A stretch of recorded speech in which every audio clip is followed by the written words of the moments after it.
changes in behavior. According to psychology, people who often talk to themselves build fake scenarios. According to psychology, people who wait so long to talk about their feelings, only to find out that all they can say is "I don't know," are According to psychology, people who talk to themselves build fake scenarios. According to psychology, people who can't fall asleep without a blanket, even in the heat of summer, are showing a behavior called somatic self-soothing. This isn't about temperature.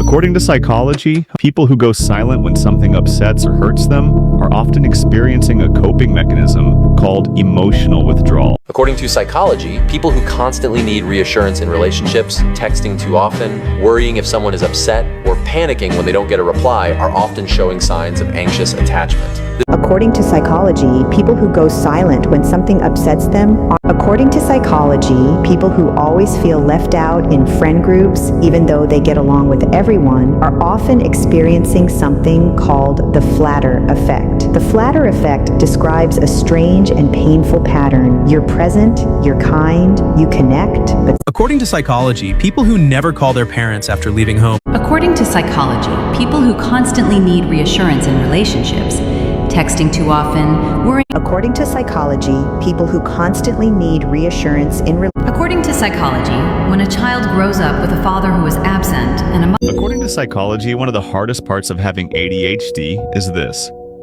Psychology says people who sleep with background noise, a fan, a podcast, the TV left on might be reacting to something deeper, not just a habit.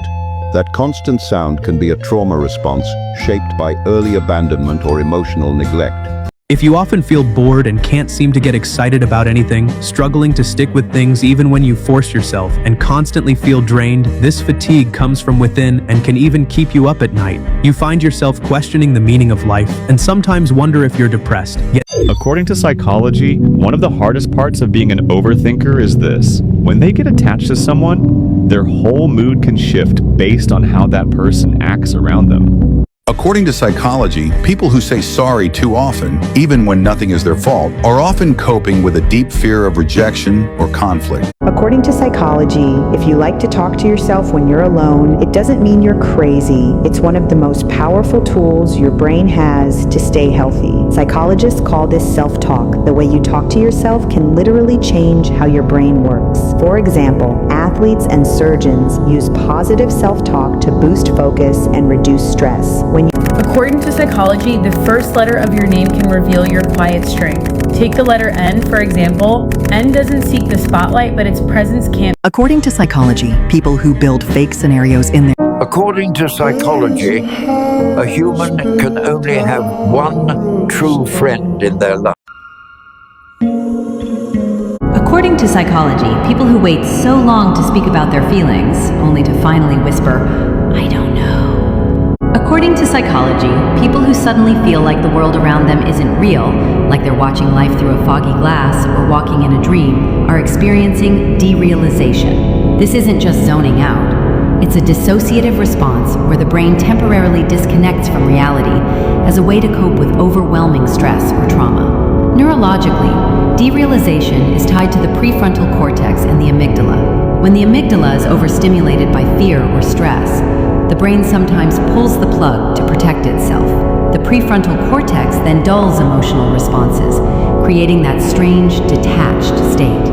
According to psychology, people who never call their parents after leaving. According to psychology, when someone hurts you deeply, yet the moment they turn kind, you let the pain fade away, it is. According to psychology, people who feel irritated when their parents speak aren't. According to psychology, people who often talk to themselves build. Here are 10 powerful psychological truths. According to psychology, people who joke about their traumas or whenever they get hurt are unknowingly using a coping mechanism. According to psychology, the longer you isolate, the louder your mind becomes. According to psychology, people who talk to themselves build imagination. According to psychology, people with high emotional intelligence often struggle in therapy, not because they can't open up, but because they already know the why behind their pain. High emotional intelligence often makes people excellent at noticing and describing their inner world. They understand triggers, they reflect deeply, and they can explain their emotions with clarity. That's already therapeutic. But research in psychology shows that insight alone rarely produces behavioral change. The brain stores emotional memory not only in language, but in implicit, body-based systems. This means that even if you can explain your anxiety perfectly, your nervous system may still respond as if you're unsafe. Therapy helps bridge that gap, moving from knowing why you feel the way you do to practicing how to respond differently. And for highly self-aware people, the challenge isn't finding the story, it's learning to stay with the feelings long enough for new patterns to form. Follow for daily neural tips and how it works.